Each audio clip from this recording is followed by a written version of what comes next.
Empire.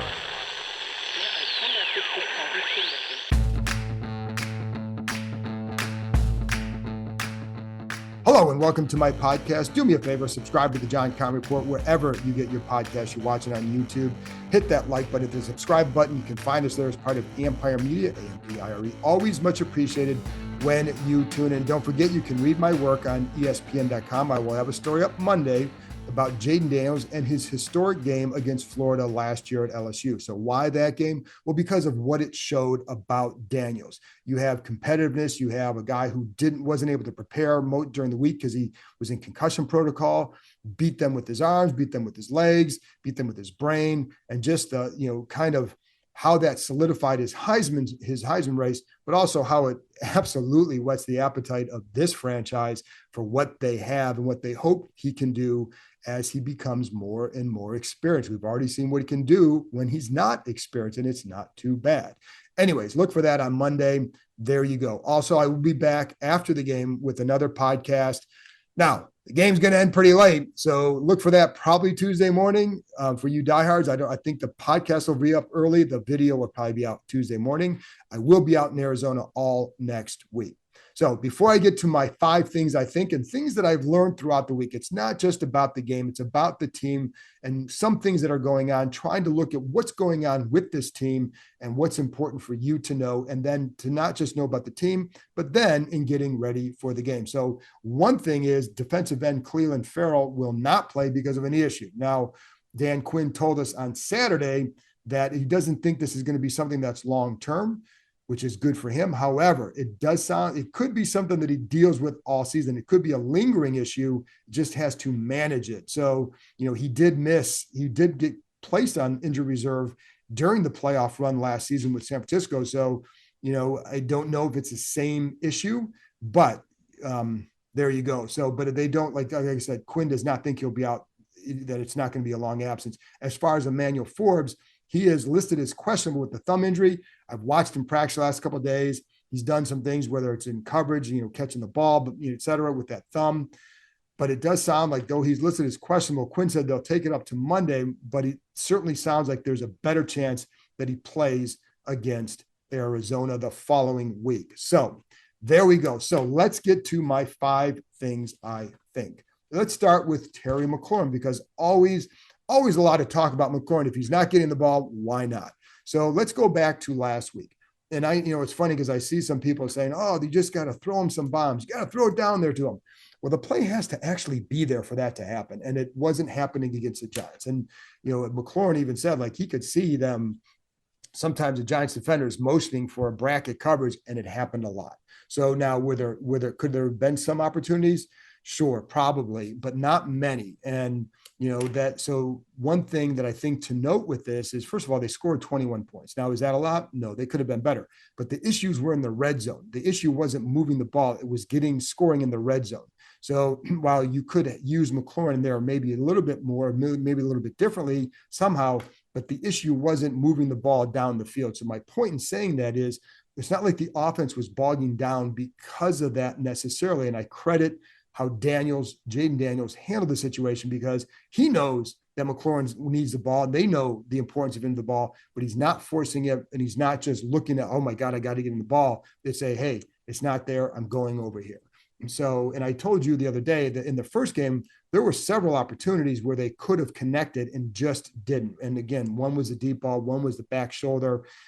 Deep ball a little bit, but if the deep ball is connected, we're not talking about this the same way. If the back shoulder is thrown instead of the fade, but that's an experience thing. So, and there was another one where, again, as Daniels progresses more and more, he's probably going to read it differently and make the throw. So I don't worry, and I told you I don't worry about their connection, and I don't think McLaurin is either. One thing I know is those two talk quite a bit. They communicate all the time. Daniels goes up to him all the time. They talk about what they're seeing. They're watching film together with the receivers and the quarterbacks. They're talking about what they're seeing so they can get on that page. And for McLaurin, it's like, okay, if you see this safety flat-footed here, now go to me, right? Because that, like, he's going to take that safety. If you get safety in the slot and he's over you and he's flat-footed, that's your trigger. Get to me. I will get there.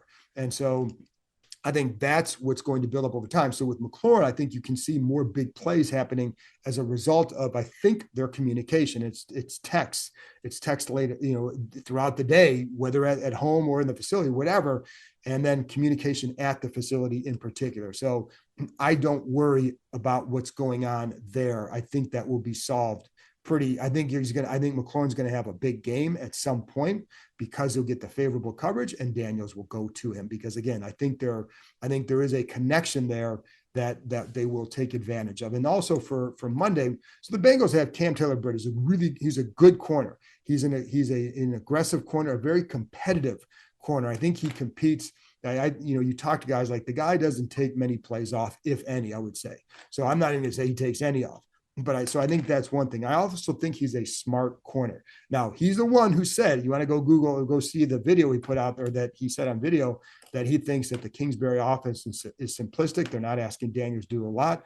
Well, listen, he's only played 2 games. I don't know that they're asking him to do a ton. And I will say the Kingsbury offense, I talked to some people after he was hired who worried, are his route concepts complex enough to grow an offense. I think it's way too early to tell what it is here because of how new everything is, and you have a rookie quarterback.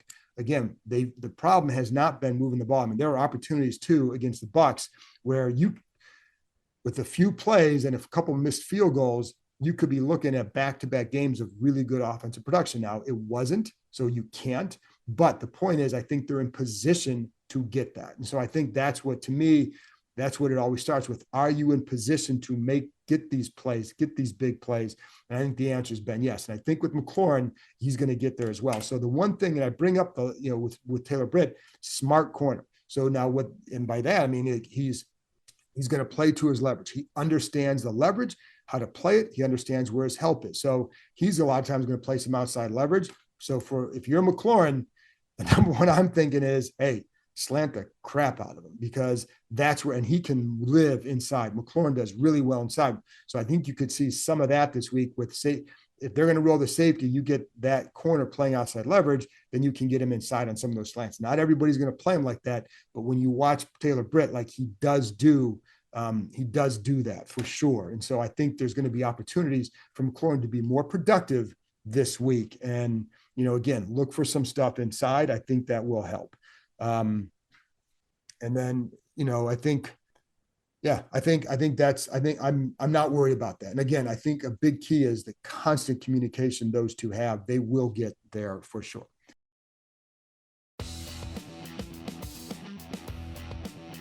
So number 2, so they don't have Clelin Ferrell. What happens at defensive end?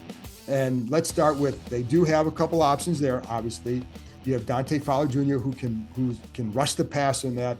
You also have Javonte Jean-Baptiste and Jamin Davis. So look for Davis clearly to be active this week. How much he plays, I don't know. I do think he can help them against the run, and I think he can help them. But the guy who really stands out for them is Javonte Jean-Baptiste.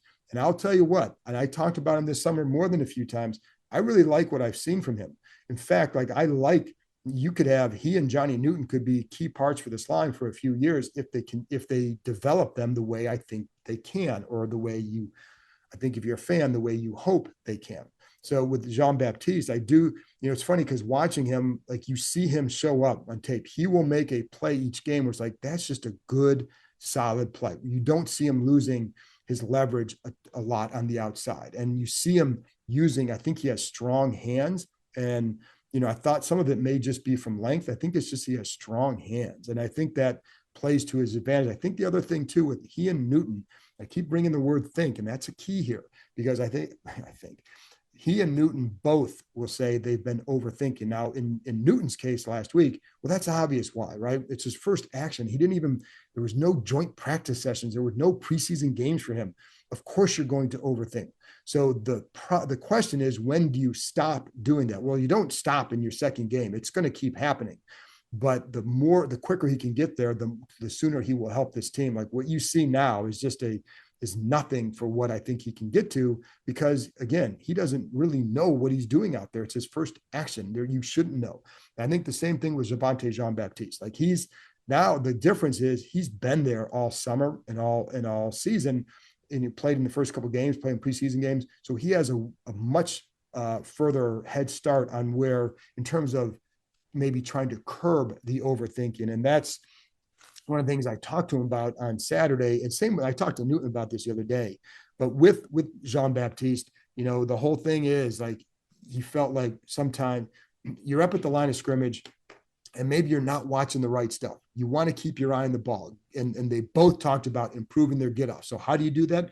You keep your eye on the ball, you get upfield. And how do you do that? Well, you know what your assignment is. You're not just going to turn your head and look at it, but you can kind of keep an eye on that and know what you're supposed to get to. But when you're not sure where you're supposed to get to, when you're still trying to read things, then you may take your eye off the ball and therefore not get the same start or jump off the ball. And so I think that's one thing for Jean-Baptiste, is he feels like he can get a quicker jump off the ball, that he feel that it's more, again, curbing the overthinking. And I think that's where that he could really help them. And so he'll be matched up against Trent Brown. I was going to say Trent Scott, but it's Trent Brown. And Amarius Mims may play some too on Monday for the Bengals, a guy that Washington would love to have had, just not going to trade up to get him ahead of the Bengals. Would have cost him quite a bit to do that. So, but anyway, Trent Brown will play. And the key thing against Brown, and I'll get to him in a minute, well, I would say now, but the key thing against him, get your hands into his chest right away. Because if you get your hands in his chest, that dude plays off balance a lot. So you can knock him back with that. Now he's a big fella, and he can kind of engulf people or just make it hard to get around him because he's long. But if you're able to get your hands into him first, he will get knocked off balance. And so it's just that size can be really big, but that's something he can do. And if Jean-Baptiste can do that, Jamin Davis, whomever, that's where you can have an advantage, at least to maybe make a play in the backfield. So, but I think that's where you can really, I think that can help them. And I do believe that both those guys can play in this league. It's just that they just need some time to get there. But so we'll see some of that. We'll definitely see some of that on Monday night, but that's kind of the plan there. And I do like I said, I've liked Jean-Baptiste from the summer. I mean, I never thought they were initially going into the season. The summer, you're like, well, would they keep him or not? Well, when you watch him, like, well, you're not going to cut him because he can play. And with Jean-Baptiste, I know Quinn told us on Saturday that he really feels like the pass rush is starting to come for him. In fact, like watching him in the one-on-ones this week, he had a couple of really nice rushes in that situation against some of the starters. So I think he's kind of ready for that. And then with Newton, one of the things that Newton told me too is, what did he say? Just a lot of it's just about the reps. And he did say about overthinking and needing to just go. And I think that's the key. And I think one of the things that you see from him, and here's where it helps. So he did not play against Tampa. And I'm going to get to the D-line in a few minutes, but just real quick on Newton. When you watch Baker Mayfield run around, what was the thing they couldn't do? They couldn't catch him. Well, here's a guy that has a lot more speed, or not a lot more speed, but is a quick guy, athletic, and good change of direction rusher. I think that can help against a guy like what Baker Mayfield was a couple weeks ago, but a guy like Joe Burrow on Monday. And then, of course, the next week, Kyler Murray, you definitely need that. So I think that's where he could help him as well. So be curious to see. Now, I don't know how many snaps that Newton's going to play. I'm going to guess 15 to 20, but it'll be more than 12. So there you go. Now, on to the next. Zach Ertz.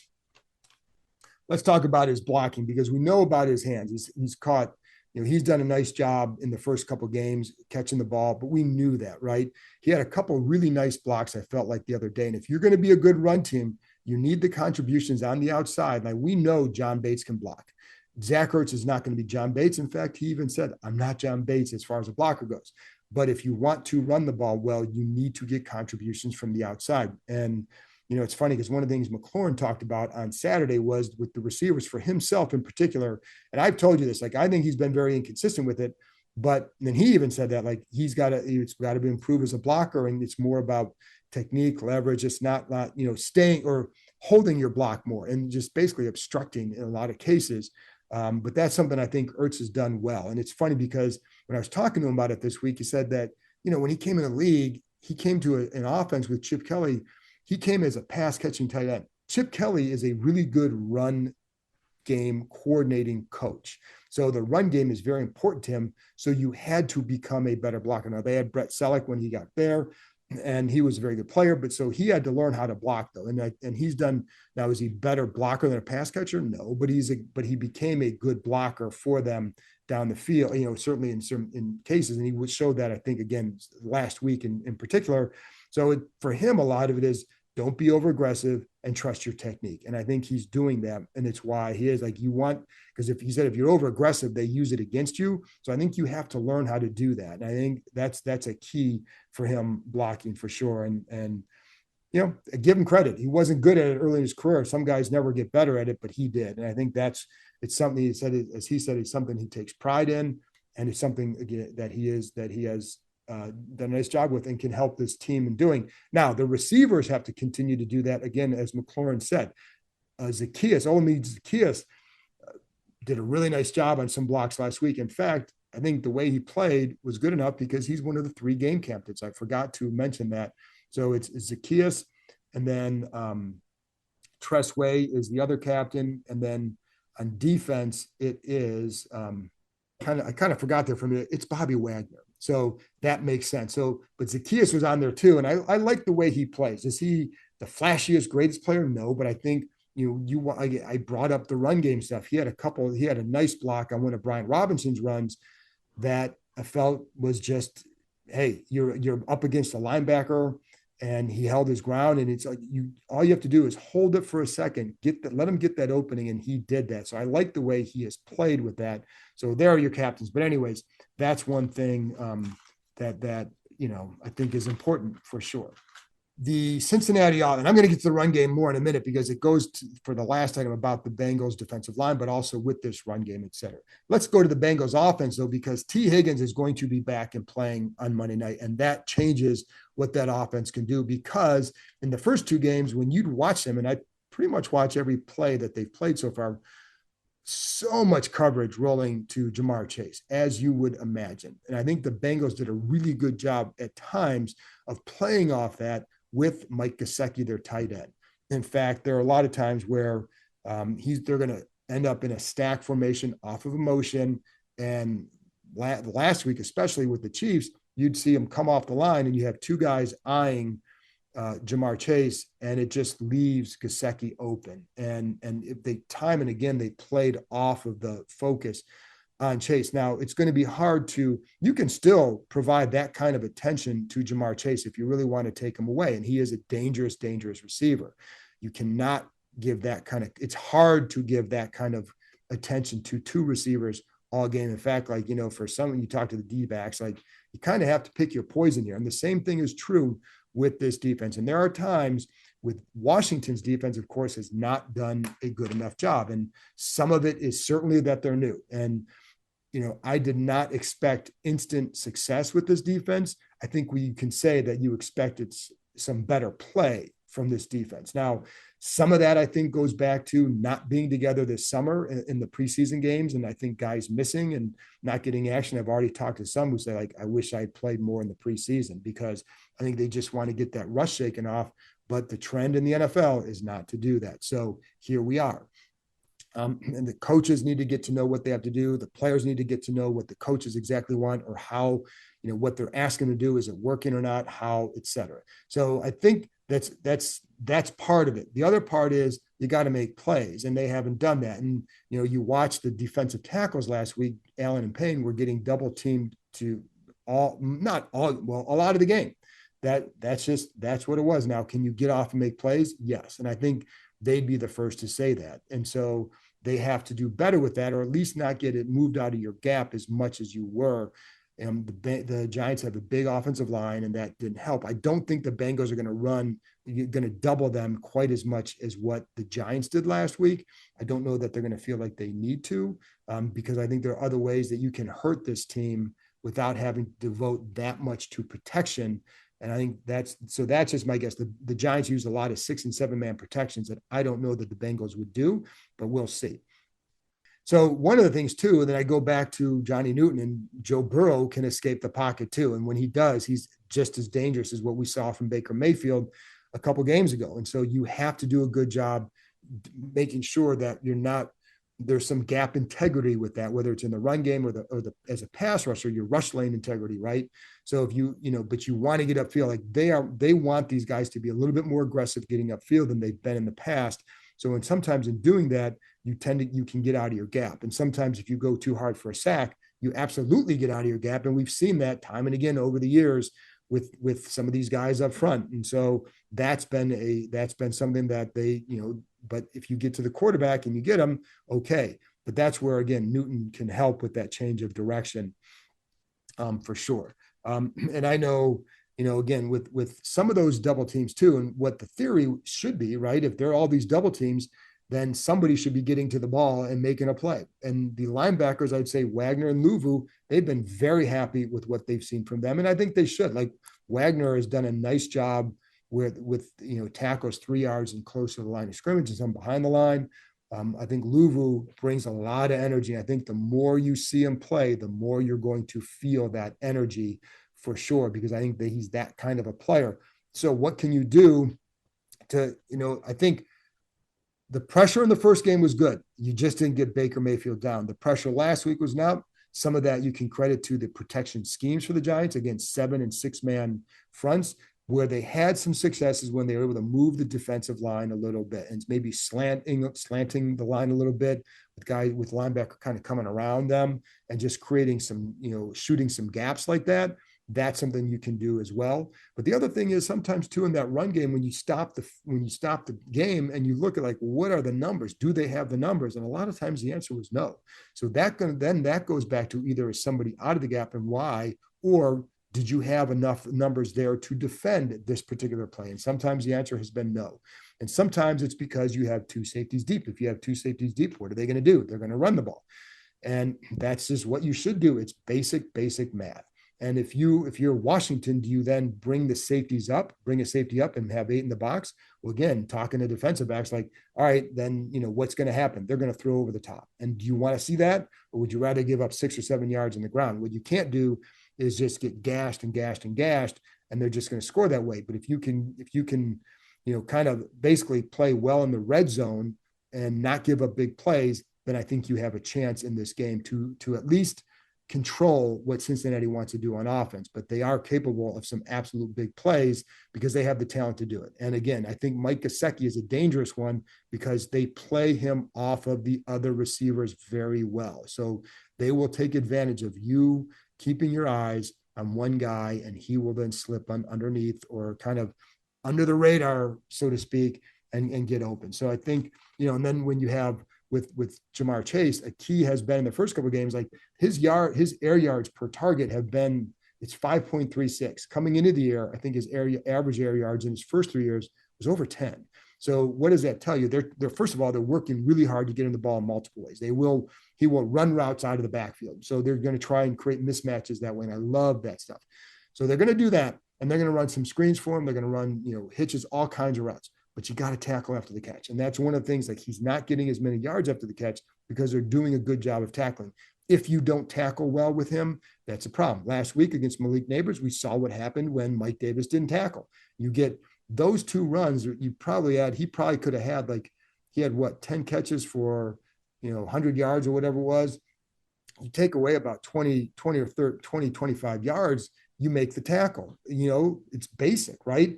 And you're in position to make it. So make the plays that are there in front of you. And you give up 7 yards on a catch. Okay. Don't give up 20 because you missed a tackle. And that's what was happening. They've missed too many tackles back there, especially against him. So if you can, but that's the key against Jamar Chase. And, Benjamin St. Juste faced him a couple of years ago when they played here in the preseason game. I think it was 2021.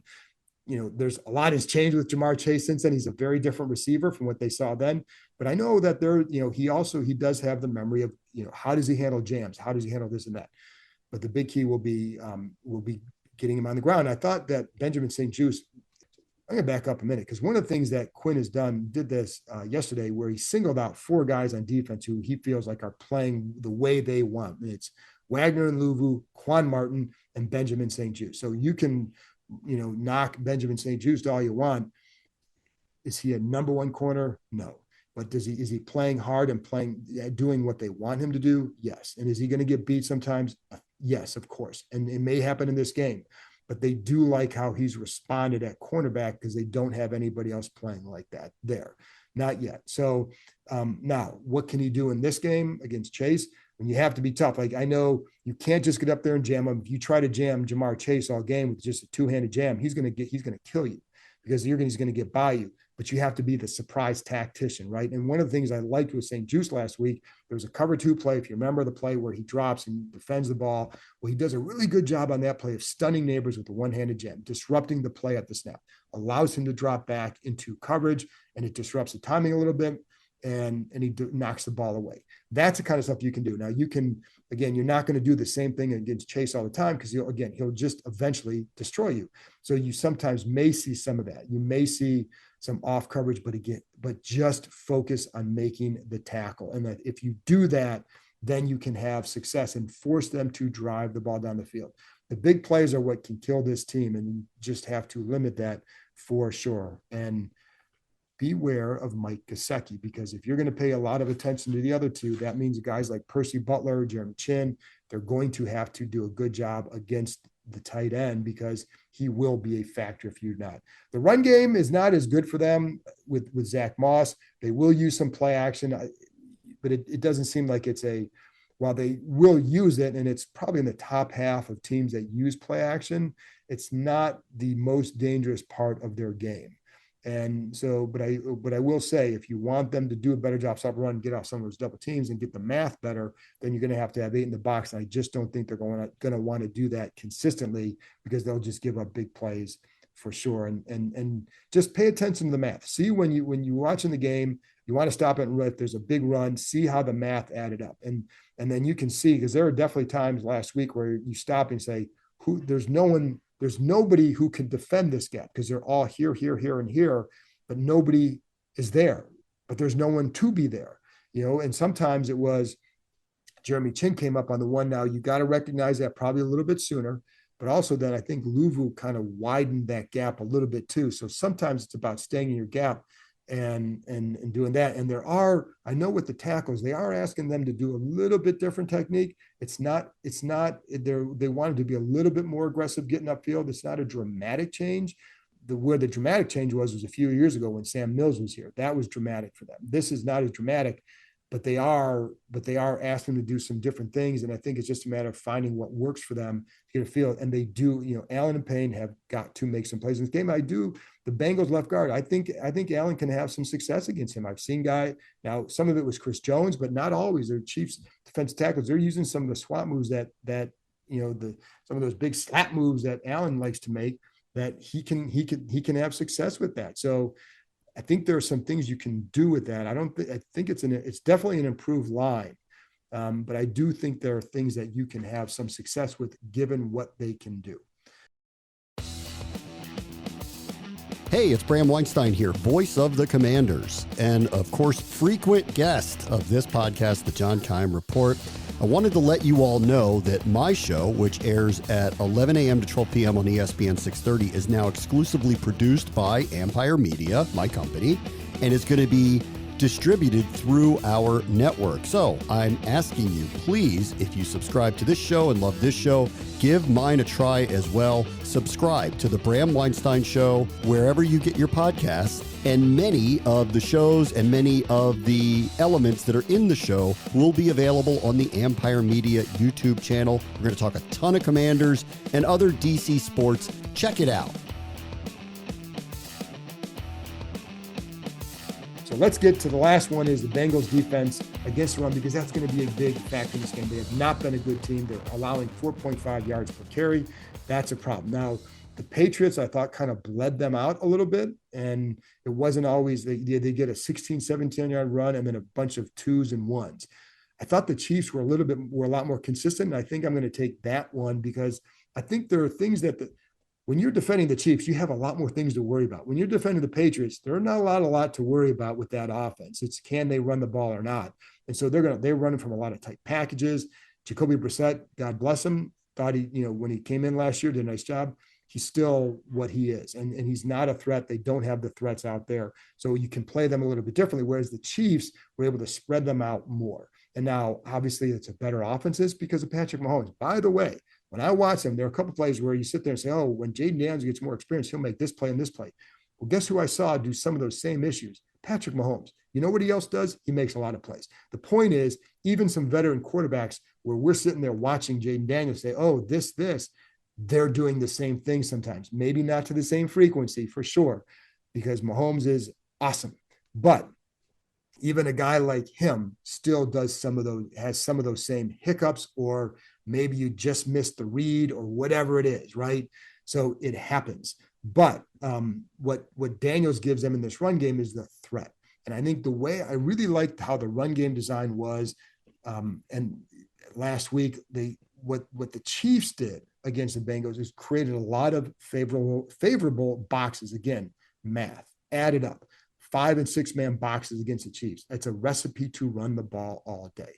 That's what I think Washington can do, but they did it last week and they can do it. And so I think that's something that they will have some success with, just through alignment, scheme, and then the threat of what Jaden Daniels can do. And I still go back to that 4th down and 1 play where it was showed a lot, some creativity, because you had Eckler and Robinson in the game at the same time. You have Eckler running around the left end, taking 2 defenders with him. You have the threat of Jaden Daniels taking a 3rd defender, and guess who carries the ball? Brian Robinson, 6 yards. And it's funny because I know Robinson is extremely excited about what's going on with this offense. And I even asked him, like, is there anything different with this run game? Is it there? He goes, we're running the same stuff about like last year. The difference is the number of times and the opportunities that he's getting. That's the difference. It's not about they're running gap, they're running zone, they're running all that stuff, but it's just about opportunities. I also think the line is blocking well with it. That's across the board. Andrew Wiley doing a nice job in there. I think the tight end's done a nice job. So I think that's something that you have to, if they want to build on anything, it's to me, it starts there, and allowing Daniels to learn without having to put the quote unquote cape on his back. So, and the Bengals now, they also have some issues with that defensive line because they have a couple guys out. Sheldon Rankins out, defensive tackle. BJ Hill, doubtful, defensive tackle. Chris Jenkins, a rookie, sounds like he's going to play. He's questionable, but he's still a rookie. So I think like there are ways that's a banged up line. Now, the one guy who's not banged up, first of all, they're a good linebacker, 55 Wilson, really good. And they do have some good players in the D. Trey Hendrickson is elite, and he's as in a pass rusher. So that's going to be a big challenge for Cornelius Lucas as he lines up mostly on that side. And if I'm them, I'm going to flip him around, but you also Sam Hubbard on the other side, whenever he's rushing, you've got to watch Wiley. Does he get beat to the inside again? Because that's where he typically does. So, but for Lucas, the benefit for him, what he has to hope is that his length helps against him. It's just that Hendrickson is so good. He has quick hands. He'll give you different moves. Watch for him to try to go upfield a few times in the first few series and then beat him inside. And then trying to get his hand in his chest. And that you saw it last week, one hand in the chest, drive inside. And that's what he can do. He can convert the speed to power, power to speed, whatever you want, whichever way it needs to be. That's why he is elite, and he will be a problem. Now, the one thing you saw too that could happen is if he gets upfield fast, there can be gaps created for Jaden Daniels to sneak through. Do they play a lot more zone? If you do, are you keeping your eyes upfield? Because if you do, you have a chance for some big plays that have been available the first couple of weeks that we haven't seen him hit. So I think that's going to be something to watch too. But Hendrickson will be a problem.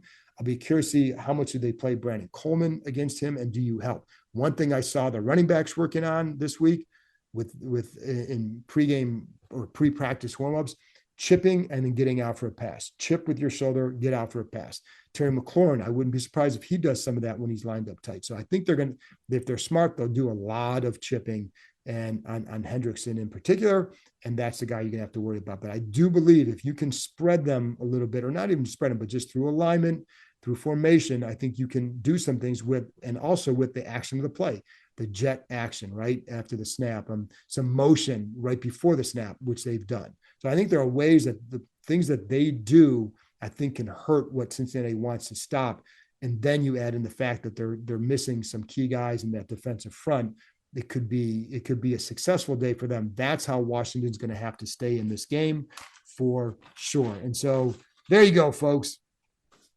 The last thing, I think one of the things too, the other thing to watch too with this tempo. Do they play with more tempo? And I'm going to be, because I know that's something that they definitely want to do. And so you have Taylor Britt talking about the simplistic offense. Part of that too is if you're going to run tempo, you're going to keep things more simple. The key is to regulate the defense and keeping guys on the field. So you know what you're getting each time. That's what they want to do. And so if you do that, then you have a chance. But will they run more tempo this week? I think that that's something they definitely want to do more of this season. Even last week, like what you'd see is big play, get downfield, keep them on the field, go. It's not always because I know the one time it was like, oh, do they do it because of the play to Ertz and didn't want to challenge it? No, they did it every time there's a big play. They'd run down and stay in tempo and get, snap the ball a little bit quicker. So that's just part of what they want to do. And there you go. And again, stop Hendrickson. He will drop in some zone blitzes, by the way, but stop him. And then you can, which is really hard to do. So, but contain him, I should say. So you do that, you can have some success. Anyways, for this game, I think it's going to be tough for Washington just because can you really see the Bengals going 0-3? Well, I don't like thinking like that because maybe they're 0-2 for a reason, but you do wonder about playing a desperate team at home on a Monday night. That's always a tough one for a team with a lot of younger players in key spots to go handle. But I really, really want to see how Jaden Daniels handles this. And I think there are ways that, this team can look good. Listen, look good. Don't get embarrassed on a Monday night. Don't have a Bears repeat, right? Look good. Build on that. Play well. Build on that, whatever the outcome is. Let's see what Jaden Daniels does. That's what I'm most curious to see. Anyway, folks, I'll be back after the game. I will talk to you next time. Always appreciate you tuning in. So talk to you on Monday night, Tuesday morning, early. See you later, folks.